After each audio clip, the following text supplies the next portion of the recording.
Uttarakhand द्विवर्षीय diet DElEd प्रवेश परीक्षा सत्र 2021-22 से संबंधित एक महत्वपूर्ण मामले की सुनवाई उत्तराखंड हाईकोर्ट में पूरी हुई है और याचिकाकर्ताओं का इसमें कहना था कि 2023 में डीएलएड की प्रवेश परीक्षा उत्तराखंड में आयोजित कराई गई और परीक्षा होने के उपरांत जो चयनित अभ्यर्थी हैं उनकी काउंसलिंग करा करके उन्हें डाइट अलॉटमेंट किया गया। इसके उपरांत 131 जो सीटें हैं डाइट विभिन्न डाइटों में अभी भी खाली हैं प्रशिक्षण के लिए और इन सीटों पर कोई भी द्वितीय या तृतीय चरण की काउंसलिंग यहाँ पर को नहीं कराई गई SCERT के द्वारा। तो अब इन अभ्यर्थियों ने हाईकोर्ट का दरवाज़ा खटखटाया है और इसमें उत्तराखंड हाईकोर्ट ने क्या कहा है इस वीडियो के माध्यम से उसे विस्तार से जानेंगे। तो हेलो दोस्तों, एक बार फिर से स्वागत है आप सभी का आपके अपने ही यूट्यूब चैनल दीप सुपरविजन में।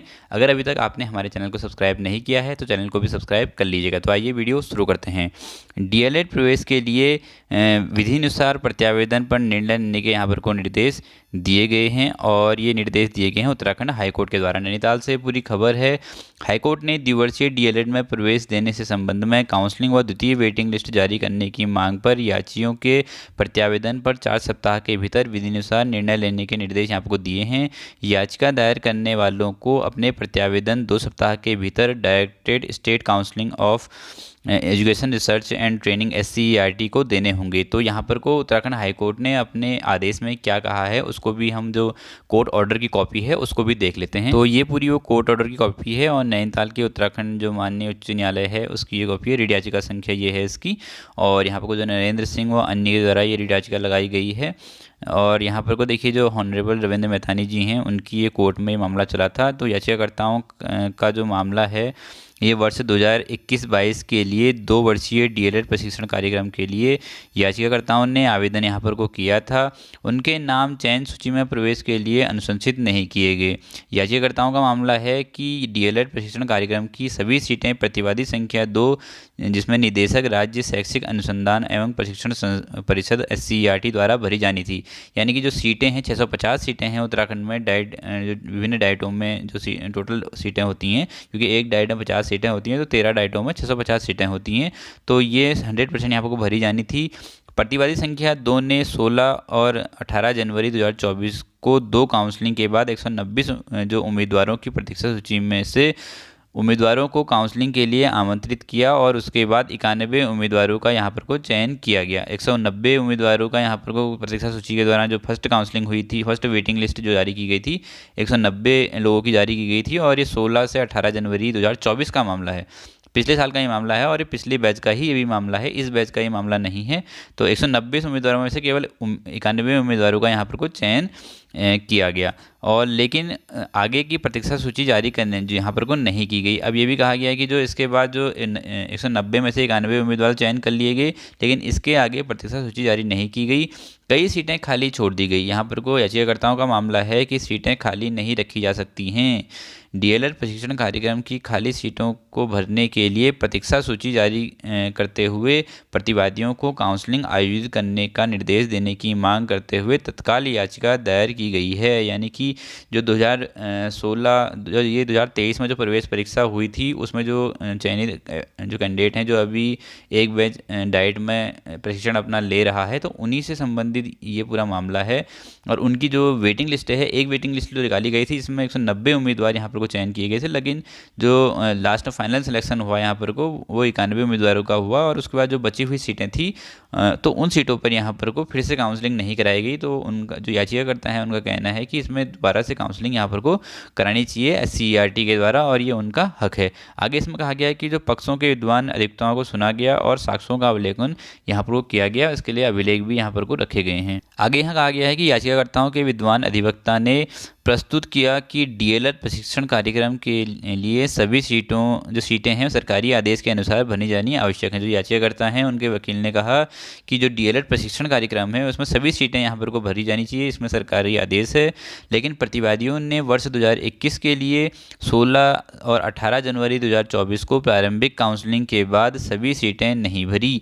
190 उम्मीदवारों की प्रतीक्षा सूची जारी की गई लेकिन अभी तक कई सीटें यहाँ पर खाली हैं, वे भी नहीं भरी गई। दूसरी जो प्रतीक्षा सूची है, वेटिंग लिस्ट है, वो वहाँ पर को प्रकाशित नहीं की गई।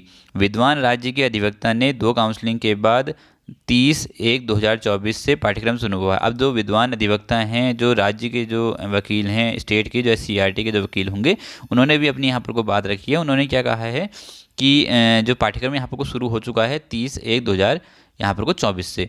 उन्होंने कहा कि प्रतीक्षा सूची जारी करने की गई थी और काउंसलिंग के बाद यहाँ पर को प्रवेश लिए गए। उन्होंने कहा कि कुछ छात्रों के बीच में ही यहाँ पर को पाठ्यक्रम छोड़ दिया, क्योंकि बहुत सारे कैंडिडेट जिनका किसी अदर सरकारी नौकरी में या फिर अदर जगह सिलेक्शन हो जाता है, या बीच में कोई और चीज़ें उनके कैरियर को लेकर के होती हैं, तो वो बीच में जो प्रशिक्षण है वो छोड़ करके अन्य जगहों पर चले जाते हैं।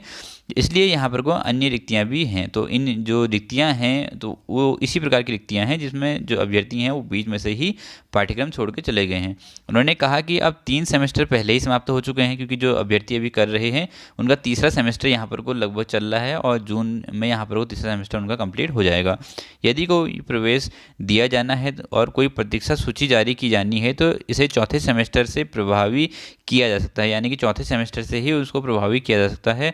जबकि प्रत्येक सेमेस्टर में 110 दिनों की उपस्थिति आवश्यक है, जिसके तहत प्रशिक्षु को 440 कार्य दिवस करने होते हैं, यानी कि जो 4 सेमेस्टर होते हैं उसमें 440 यहाँ पर को टोटल कार्य दिवस करने होते हैं। ये भी जो राज्य के जो विद्वान वकील हैं उन्होंने ये बात कही है।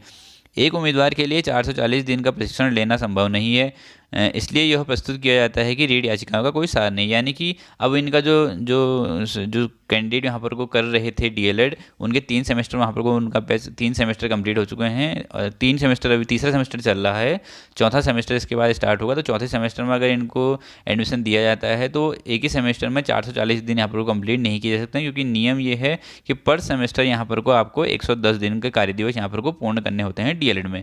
तो 4 सेमेस्टर को मिला करके अगर इसे 4 से मल्टीप्लाई कर दिया जाए तो 440 टोटल यहाँ पर को कार्य दिवस टोटल 2 वर्षीय DLED प्रोग्राम के अंतर्गत कराए जाते हैं। तो एक सेमेस्टर में 440 दिवस कार्य दिवस कंप्लीट नहीं किए जा सकते हैं, ये वकील ने कहा है। इसलिए इस जो रीट याचिका है इसका कोई सार नहीं है। अब जो याचिकाकर्ता के विद्वान वकील से बहस करते हुए कहा कि याचिकाकर्ताओं को प्रतिवादी संख्या 2 को याचिकाकर्ताओं के मामले पर विचार करने के लिए अभ्यावेदन देने की स्वतंत्रता दी जाए। यहाँ पर को जो प्रत्यावेदन या अभ्यावेदन की बात की जा रही है, ये देने की यहाँ पर को बात कही जा रही है, यानी कि अपनी जो भी उनकी राय है या फिर उनके जो भी मत हैं या फिर उनको लग रहा है कि कहीं पर कोई नियम का उल्लंघन हुआ है, तो अपना जो आवेदन पत्र है वो यहाँ पर को देने की यहाँ स्वतंत्रता दी जाए, ये याचिकाकर्ताओं ने कहा है। ताकि यदि DLED प्रशिक्षण कार्यक्रम के अगले बैच में कोई सीट रिक्त रह जाती है तो याचिकाकर्ताओं के मामले में विचार किया जा सके। यानी कि जो अभी DLED कार्यक्रम का जो अगला बैच होता है, जो अभी वर्तमान में जो बैच चल रहा है जिसका 30 अप्रैल से यहाँ पर को शुरू हो चुका है, अगर उसमें कोई सीट रिक्त रह गई है प्रशिक्षण संबंधी, जो अगली वेटिंग उसकी आनी होती है, क्योंकि बहुत सारे अभ्यर्थी यहाँ पर कोई एडमिशन नहीं लेते हैं या बीच में छोड़ देते हैं, तो इनमें अगर कोई रिक्त रह गया है सीटें तो उसमें उन जो पुराने बैच के जो अभ्यर्थी हैं उनको मौका दिया जाए। ये बात याचिकाकर्ताओं जो पिटिशनर हैं उन्होंने यहाँ पर को कही है। इसके बाद जो राज्य के अधिवक्ता हैं उन्होंने प्रस्तुत किया कि याचिकाकर्ताओं द्वारा ऐसा कोई अभ्यर्थन दिया जाता है तो उस पर कानून के अनुसार 4 सप्ताह की अवधि के भीतर यहाँ पर को निर्णय लिया जाएगा। यानी कि जो राज्य के जो वकील हैं उन्होंने ये कहा है कि अगर प्रत्यावेदन दिया जाता है उनके द्वारा, जो अभ्यर्थी हैं जो पिटिशनर हैं उनके द्वारा प्रत्यावेदन दिया जाता है कि उनकी जो मांगे हैं या फिर उनको लग रहा है कि जो नियम विरुद्ध कार्य हुआ है, उनके पास कुछ साक्ष्य हैं इस प्रकार के, तो उनको जो अगर प्रत्यावेदन वो देते हैं तो उस पर जो कानून के अनुसार 4 सप्ताह के भीतर की कोई निर्णय लिया जाएगा कि उनको अगले बैच में यहाँ पर को रखना है उनकी मेरिट के बेस पे या नहीं रखना है। इस पर यहाँ पर को जो स्टेट है वो यहाँ पर को विचार करेगा, ये बात कही गई है।